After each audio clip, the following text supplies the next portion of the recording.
السلام عليكم ورحمة الله وبركاته، ازيكم عاملين ايه؟ يا رب تكونوا دايما بخير. هنكمل مع بعض شرح مادة البنوك. دلوقتي احنا داخلين في الفصل السابع وهو قسم الأوراق المالية. كده يبقى لنا فصل ونبقى خلصنا المحاضرات بتاعة البنوك. طيب ايه هي الأوراق المالية دي؟ اللي هي زي الأسهم والمستندات، البنك بيطرحهم تمام للاكتتاب، سواء بقى للعملاء سواء للفروع أو البنوك المحلية أو أي حاجة تانية.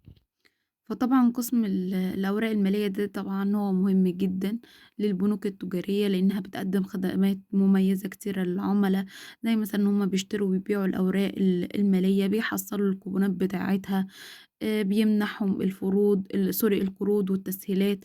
كل الحاجات دي بتميز العملاء بتوع البنوك التجارية. فجي قال لي إن أنا عندي خدمات بيقوم بيها القسم ده. إيه هي الخدمات؟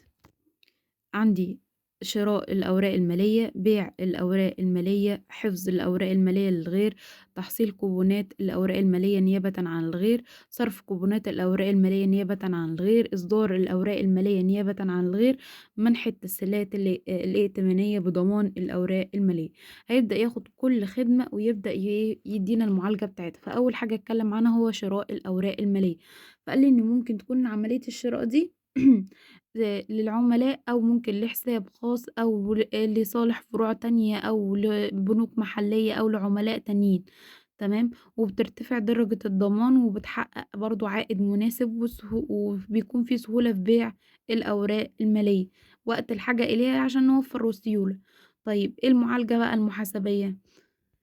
فأنا عندي طريقتين. عندي الطريقة الأولى لو أنا هحسبها محفظة أوراق مالية بالنسبة للبنك أو لحساب فروع البنك، أو هحسبها لصالح عملاء البنك نفسهم. طب أنا لو هحسبها اللي هي للبنك أو لفروع بنك، فأقول في حالة إن أنا شراء أوراق مالية، ده الاختصار بتاعها، من حساب محفظة الأوراق المالية أو الفروع حسب ما هو هيديني، إلى حساب السماسرة بتاعة الأوراق المالية. أنا كده حسبت أو أثبتت القيد بتاع حالة الشراء. طب هسدد، هقول من حساب سمسرة الأوراق المالية إلى حساب الخزينة بتاعة الحسابات الجارية. طب السمسرة بتاعة الأوراق المالية دي اللي هي بتتضمن ثمن الشراء زائد عمولة السمسرة، ثمن الشراء زائد عمولة السمسرة. طيب لما نيجي بقى نشتري الأوراق المالية دي لصالح عملاء البنك، فقال لي أول حاجة إن إحنا هنخصم القيمة التقديرية لطلبات الشراء. فأقول وطبعا هنخصم منين؟ من الحسابات الجارية بتاعة العملاء، يبقى من الحسابات الجارية الدائنة إلى حسابات أمانات شراء أوراق المالية. طب هنتمم العملية، مادام قلنا هنتمم العملية، فهنقول من حساب أمانات شراء أوراق مالية إلى مذكورين الحسابات الجارية الدائنة وحساب العمولة بتاعة الشراء والأوراق المالية. يبقى أنا عندي أول حاجة خصم، بعد كده هتم عملية الشراء، بعد كده هعمل عملية تسوية بين المبلغ المقدم كأمانة والقيمة الفعلية للأوراق. ودي فيها احتمالين: يا إما المبلغ المقدم كأمانة ده هيكون أكبر من القيمة الفعلية للأوراق، فبالتالي هيكون عندي زيادة فهاردها، هاقول من حساب أمانات شراء أوراق المالية إلى حساب الخزانة لو أنا هاردها نقدًا، أو إلى حساب الحسابات الجارية الدائنة لو أنا هاضيفها لو هاردها من الحساب الجاري بتاعي. طيب في الاحتمال التاني إن المبلغ المقدم هيكون أقل من القيمة الفعلية، فبالتالي هيبقى عندي نقصان، فأنا هاعوض النقصان ده يا إما من حساب الخزينة أو من حساب الحسابات الجارية الدائنة إلى حساب أمانات شراء أوراق مالية. طيب ده إحنا كده شراء الأوراق المالية. طب تاني حاجة هابيع الأوراق المالية. فقال لي إن قسم الأوراق المالية ده بيبيع الأوراق لحساب محفظة الأوراق أو الفروع أو عملاء أو غير عملائه أو البنوك المحلية. فالمعالجة ليها عندي 4 حاجات: أول حاجة لحساب محفظة الأوراق المالية بالبنك، أو لحساب الفروع، أو لصالح العملاء بتوع البنك، أو لحساب أفراد غير عملاء البنك. فهيبدأ ياخد لي واحدة واحدة ويفصصها لي. أول حاجة عندي وهي لحساب محفظة الأوراق المالية بالبنك. طيب أنا دلوقتي لما باجي أبيع الأوراق المالية دي اللي موجودة في المحفظة بتاعتي، لازم إن أنا أجيب توثيق حساب مبيعات محفظة الأوراق المالية، بحيث إني أنا أخلي القيمة الإسمية بتاعتي مدينة، ولما هاجي أحسبها بالقيمة المبيعية أخليها دائن. وهنشوف دلوقتي في القيود. يعني مثلا قال لي هنا لما هنيجي عند الفصل الأوراق المالية المراد بيعها بالقيمة الإسمية، معلش على صوتي. فأنا هاقول من حساب مبيعات محفظة الأوراق المالية إلى حساب محفظة الأوراق المالية. ده لمّا آجي هافصل الأوراق المالية المراد إن أنا أبيعها بقيمتها الإسمية، هنعملها إيه مدينة، هاقول مبيعات حساب مبيعات محفظة الأوراق المالية إلى حساب محفظة الأوراق المالية. طيب لمّا هاجي أتمم العملية هاتممها يبقى هاحسبها بالقيمة البيعية، تمام وهاستبعد عمولة استمسار، يبقى أقول من حسابات الجارية إلى مبيعات محفظة الأوراق المالية. هنا شُفتوا كانت إيه، قال لي قيمة بيعية يبقى دائنة، طب قيمة اسمية تبقى مدينة. طيب في نهاية العام، عندي في نهاية العام بيتم ترصيد الحسابات بتاعة المبيعات والأوراق المالية، فيا إما هيبقى عندي الرصيد بربح، يا إما هيبقى عندي الرصيد بخسارة. طب لو عندي ربح أقول من حساب مبيعات محفظة الأوراق المالية إلى حساب أرباح وخساير. طب لو عندي خساير أقول من حساب أوراق وخساير إلى حساب مبيعات محفظة الأوراق المالية، تمام؟ تاني حاجة عندي وهي لحساب الفروع، فأنا هيبقى عندي 4 قيود.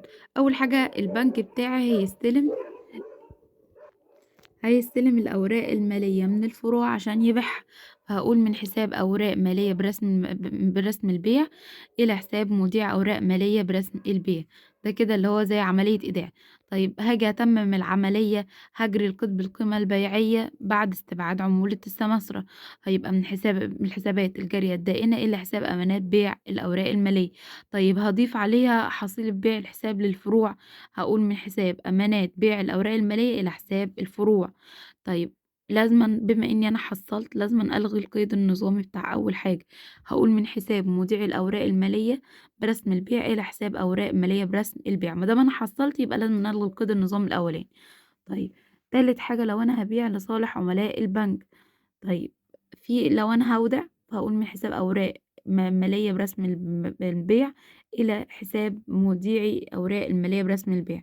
طب هاتمم برضه هاعمل نفس النظام، هاقول من الحسابات الجارية الدائنة بس هاقول للمذكورين، عندي حسابات جارية دائنة وعمولة البيع، عمولة البيع زي ما إحنا قلنا إن إحنا هيحصل إيه، إن أنا البنك عندي لمّا باجي أبيع الأوراق المالية فيه لازمًا يطلع لي عمولة، طب العمولة دي بتتخفض منين؟ من الحسابات الجارية.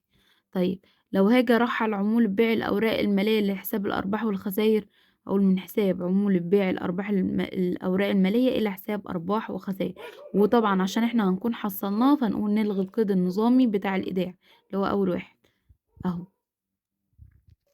نفس النظام هنا لما اجي ابيع لحساب افراد غير عملاء البنك، هاجي استلم هعمل اللي هو قيد الايداع، وبعد كده هتمم العملية هقفلها برضو في حساب امانات بيع الاوراق المالية.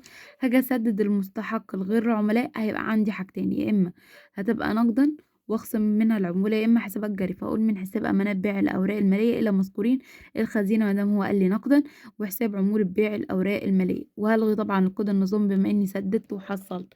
طيب إحنا كده هنتكلم بقى عن حفظ الأوراق المالية للغير. فقال لي إن البنوك التجارية دايما بتقدم خدمة للعميل إنها بتحفظ الأوراق المالية بتاعته علشان ما يفقدهاش، عشان ما يتسرقش، عشان ما تتحرقش، طبعا في المقابل هو بياخد عمولة عشان هو بيحافظ عليه. طيب تمام، المعالجة بقى المحاسبية، فلازما أثبت إن أنا استلم البنك أوراق مالية، فأقول من حساب أوراق المالية إلى مدير أوراق المالية، وهخصم كمان عمولة البنك على طول، يبقى منين، من الحساب الجاري أو خزينة، لازمًا أحسب العمولة على طول فورًا، يبقى من حساب الحسابات الجارية الدائنة أو من الحسابات الخزينة حسب طريقة السداد إلى حساب عمولة حفظ الأوراق المالية. طيب بعد كده هنيجي نسحب الأوراق المالية، هنلغي القيد النظام الأولاني.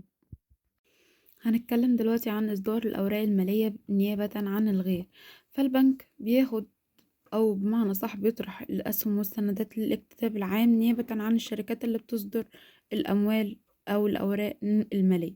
طب المعالجة المحاسبية بتاعتهم ازاي؟ أول حاجة إن أنا هثبت الاكتتاب ده اللي بيتلقاها البنك يوميا من مذكورين الحسابات الجارية الدائنة، الخزينة، الفروع، البنوك المحلية، إلى حساب الاكتتاب في أسهم شركة، وأحط هنا النقط وأقول اسم الشركة، يعني المفروض هنا نقط. طيب في حالة بقى قيام البنك ان هو البنك بقى هو اشترى الأوراق المالية دي من الشركات المصدرة لها، فأقول من حساب محفظة الأوراق المالية إلى حساب الاكتتاب في أسهم شركة، وأقول الاسم الشركة. طيب عند إقفال باب الاكتتاب وهحول القيمة لحساب الشركة الجاري بعد ما هخصم عمولة الإصدار، هقول من حساب اكتتاب في أسهم شركة كذا إلى مذكورين الحسابات الجارية الدائنة وعمولة إصدار أوراق مالية. يبقى أنا عندي قيد الإثبات، وبعد كده هقول البنك هيشتري الأوراق المالية من الأماكن المصدرة أو الشركات المصدرة، وهقفل باب الاكتتاب بعد خصم إن أنا هخصم فيها عمولة الإصدار بتاعتي.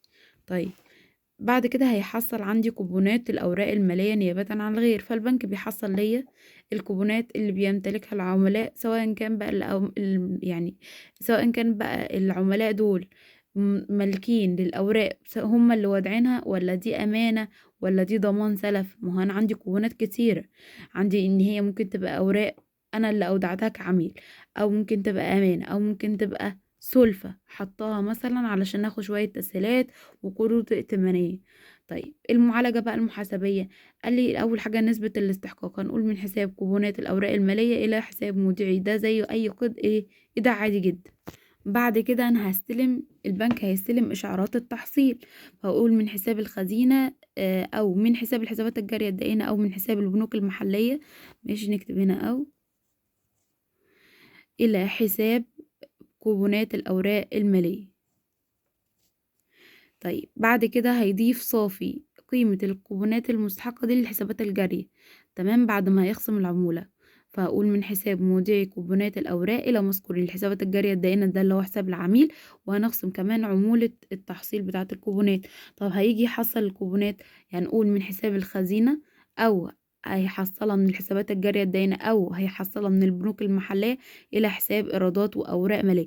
يعني أنا هنا هيحصل الكوبونات بتاعة الأوراق المالية سواء نقدا أو من حساب جاري العميل الدائن أو من البنوك المحلية، تمام، وهيخفض بيها الإيرادات بتاعة الأوراق المالية. طيب هيجي يصرف بقى الكوبونات بتاعة الأوراق المالية نيابة عن الشركات المساهمة. لما يبقى عندي مشاركات مساهمة، فيقول لي إن العمليات هنا بتتوقف على حسب طريقة الاتفاق ما بين البنوك التجارية والشركات اللي أصدرت الأوراق المالية، كل حاجة وليها حكمها. طيب أنا دلوقتي عندي فتح حساب خاص بتوزيع الكوبونات، وعندي إن هو يخصم قيمة الكوبون ويعمل عمولة للبنك من الحساب الجاري الدائم. طب هيفتح حساب، أول حاجة نفتح الحساب، هنقول من حساب الحسابات الجارية الدائنة اللي هو بتاع العميل إلى مذكورين، هقول الكوبون ورقمه والشركة بتاعته، واخصم منه عمولة صرف الكوبون.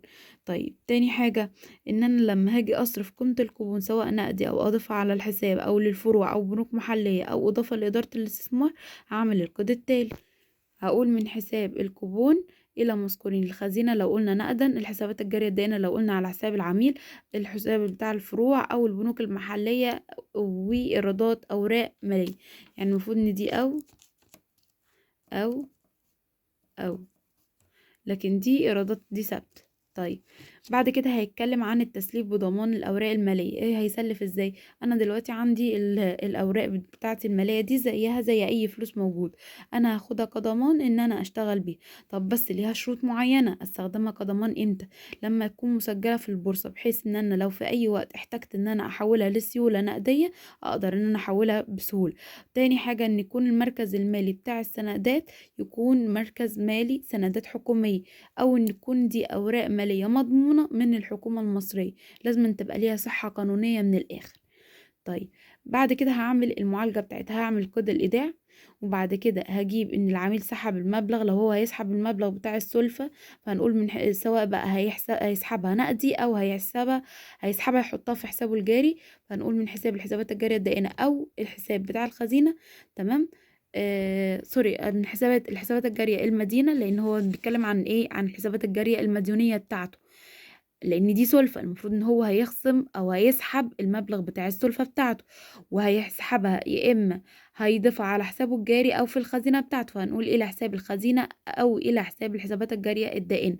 في نهاية كل شهر بيحتسب الفوائد او العمولات او المصروفات المستحقة على على السلفة اللي هو خدها، فنقول من حسابات الجارية المدينة لان دي سلفة الى مذكورين الفوائد لو موجودة او العمولات او المصروفات، وممكن تبقى موجودة التلاتة عادي جدا. طيب هنيجي موعد بقى استحقاق تحصيل الكوبونات بتاعة الأوراق المالية، فأنا هاجي أحصلها يا إما هتبقى نقدي يا إما هتبقى حسابات جارية دائنة أو بنوك محلية أو فروع إلى مذكورين. طيب إلى مذكورين هتبقى الحسابات الجارية المدينة، ليه؟ لأن هو موعد استحقاق السلفة اللي هي المديونية، وبالتالي إن أنا ما دام أنا هاخدها يبقى أنا لازم أخفض بيها الحسابات الجارية المدينة، واحسب كمان عمولة التحصيل بتاعة الكوبونات. مش هو موعد استحقاق تحصيل كوبونات يبقى لازم يكون في عمولة تحصيل. طب هو هيحصلها منين؟ من الحسابات الجارية المدينة، يعني لازم يخفض الحسابات الجارية المدينة بتاعته. طيب لو انتهت مدة السلفة تمام وبعتوا اختار للعميل ان هو لازم يسدد الرصيد بتاع الحساب الجاري بتاعه تمام، ويا اما بقى يعني يحسبه من الحساب الجاري المدين او ان هو يسترده من الاوراق المالية. فهو هيحسبه من الخزينة، يعني هيسدد نقدا، او الحسابات الجارية الدائنة ويخفض بيها الحساب الجاري المدينة. طيب وهنلغي القيد النظامي بتاع الإيداع عادي جدا، احنا قايلين بعد ما بنحصل لازم بنعمل إلغاء القيد اللي بتاع الإيداع أو الاستحقاق. طيب قال لي إن لما العميل يتوقف عن سداد قيمة السلفة البنك وقتها بيضطر إن هو يبيع الأوراق المالية بتاعة العميل تمام، وبيبيعها للسماسرة بتاعة الأوراق عشان يسدد الالتزامات اللي موجودة على العميل. أنا دلوقتي كبنك استنيت إن العميل يسدد، ما سددش، عدى شهر 2 3 بعتله إنذارات على البيت، بعتله ان هو لازم يسدد وما سددش، الحاجات اللي موجوده عندي زي الاوراق الماليه هبدا ابيعها لسمسره اوراق ماليه واسدد بيها الديون بتاعه العميل. طيب لو في زياده بقى، لو في زياده لو في زياده فهي هتترحل لايه؟ للحساب بتاع الامانات، بيع اوراق الماليه لحد ما يجي تسليمها للعملاء. هنقول من حسابات الجارية الدائنة إلى مذكورين. حسابات الجارية المدينة تمام ده بضمان أوراق المالية والعمولة بتاعت بيع الأوراق المالية وأمانات بيع أوراق المالية. يبقى أنا لو أنا عندي فيه مبلغ زيادة فأنا بحصله تمام، أو بمعنى صح برحله للحساب بتاع أمانات بيع الأوراق المالية. طيب وبعد كده هلغي القيد النظامي بالقيمة الاسمية، ولما هاجي أصرف القيمة البيعية بتاعتي هقول من حساب أمانات بيع أوراق مالية إلى حساب الخزينة. كده أكون خلصت الفصل السابع. قال لي أسهم شركات الحسابات والأنظمة الإلكترونية مكتب فيها عن طريق 600,000 جنيه لحساب العملاء، دفعت من حساباتهم الجارية 350,000 جنيه لحساب الفروع وبلغت عمولة الإصدار 2000 جنيه. فأول حاجة عندي هعمل قيد الاكتتاب وهقول من مذكورين الحسابات الجارية الدائنة اللي هو 600,000 تمام، وحساب الفروع اللي هو 350 إلى حساب الاكتتاب في أسهم الشركة بتاعة الأنظمة الإلكترونية. بعد كده هو قال لي إن العمولة عندي 2000 جنيه، فأنا المفروض إن أنا هثبت قيمة الاكتتاب بتاع العمولة بعد ما أخصم العمولة. بقول من حساب الاكتتاب إلى حساب الحسابات الجارية الدائنة. هجيبها منين الحسابات الجارية الدائنة؟ أنا عندي العمولة 2000 هطرحها من 950 هيديني 948.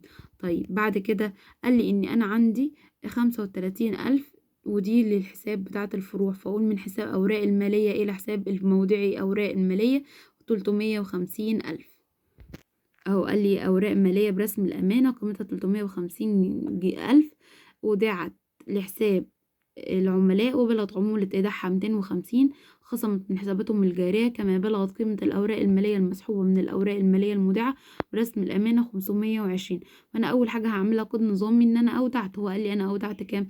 قال لي 350، يبقى من حساب أوراق مالية اللي هي برسم الأمانة إلى حساب مودعي أوراق المالية بكام؟ 350. بعد كده قال لي عمولة، أنا عندي عمولة فأنا لازم أنا أخصمها من الحسابات الجارية الدائنة، يبقى من حسابات الجارية الدائنة إلى حساب العمولة تمام حفظ الأوراق المالية 250.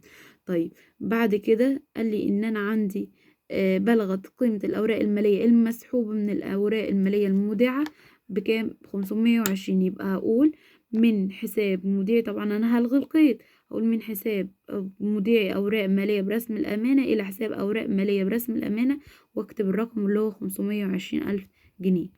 وهكذا أنا كل قيد هحلله وأبدأ أطلع هو عايز إيه، لأ ده أنا كده هخصم، لأ أنا كده هخفض، أنا كده هسدد، وهكمل باقي القيود اليومية بتاعتي.